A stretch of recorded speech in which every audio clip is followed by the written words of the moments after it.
let's talk nutrition for fat loss. And I'm assuming, you're interested in this higher intensity training type exercise because you want to lose fat and change your physique, fit better in your clothes, look leaner, etc.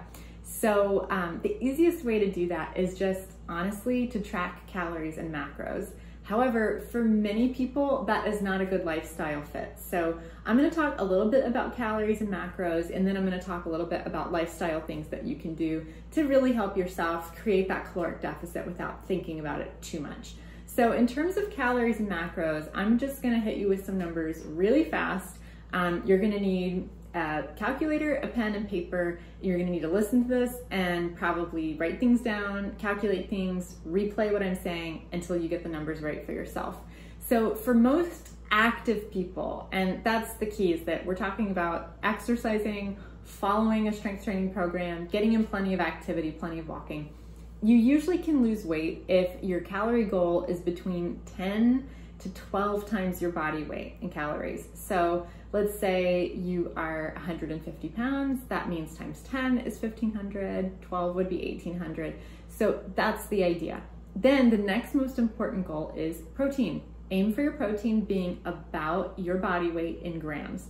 The more body fat you carry, in other words, the more overweight you are relative to your own height, build, etc., the less important it is that the protein grams needs to be your body weight. So I would say for most women, between 100 and 150 grams of protein a day is fine. And especially for leaner people who are very active, aiming higher is a good idea because you really want to be fueling your muscle and helping your body retain muscle while you're losing fat.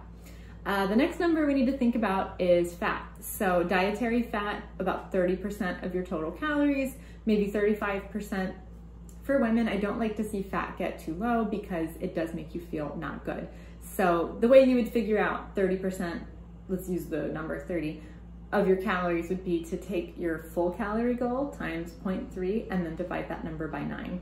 And that's gonna give you your fat goal. And just a little spoiler, it's because fat is 9 calories per gram. And then this is the easy part, carbs are just what's left over. So you have your full calorie goal, whatever it is, and then you have your protein goal in grams, multiply that by 4 to get your protein in calories.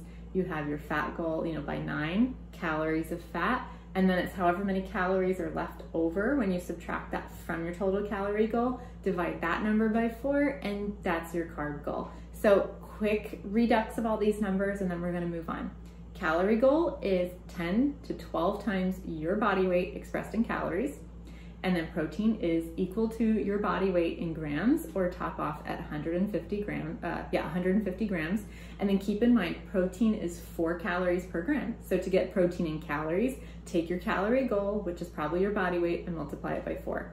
And then fat is gonna be 30% of your total calories, and fat is 9 calories per gram. So take your total calories, multiply by 0.3, and then take that number, divide by 9, that's your fat grams. If you re-multiply it by 9, that's your fat expressed in calories.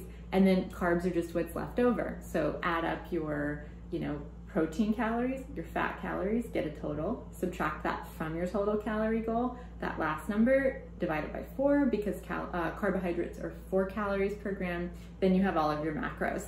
So that's a way to get a really good personalized macro split for you that's gonna be doable. And then for fat loss, all you need to do probably is as you lose weight, if your level of activity stays pretty constant, you might just need to shave off calories here and there to keep the weight loss trending down. And ultimately, a combination of scale, measurements, pictures, and clothing fit are going to tell you if you've got the right numbers or if calories need to come down more. And when you need to sacrifice calories, my opinion is try to toggle sacrificing them between carbs and fat first. Try to keep protein nice and high, and you should be good to go. And don't diet endlessly. Especially if you only have 5 or 10 pounds to lose, only diet for 6 to 8 weeks, 4 to 8 weeks, and then stop and check in with yourself and how your results are going. Okay, so now let's talk about things that you could do to improve your eating without doing all that. Number 1 is just plan ahead. Use a healthy food blog or a cookbook like mine and just plan out your food so that you're hitting all of your bases, including that higher protein diet, but you don't really have to think about it that much or track it. Number 2 is really eliminate the big things that you know are probably holding you back. So you know you drink way too much full sugar soda, or you know you're drinking too much on weekends, alcohol, or you know you're eating too much, you're snacking too much at night. Just sometimes by tackling those things, especially if it's in conjunction with a nice orderly overall way of eating, just tackling the bad habits can make a huge difference. And then the last thing that you can do if you don't want to track all of your food, but you're open to maybe a light amount of tracking, is you could just track your protein. If you just make sure you have a big, 20 to 40 gram serving of protein with every meal, and you also have a vegetable at that meal, you really covered most of your bases with nutrition, and you can obsess about the details and take things to, a further and further degree in terms of, organic versus non-GMO versus conventional, etc. But if you just make sure you're having a big serving of protein with vegetables, you've taken care of probably 90% of your problems with fat loss. And then what you'll probably find is then you have to circle back around to dealing with some of the other habits. So when I do nutrition coaching, it's very personalized. It's not one size fits all. So it's the same for you. You have to know yourself. You have to evaluate which path is going to be the most effective for you. And then, there's a million resources out there if you need extra help. So that's kind of the starter kit that I would give someone for fat loss. And in another video, I'm going to be talking more about how nutrition is a part of recovery from exercise.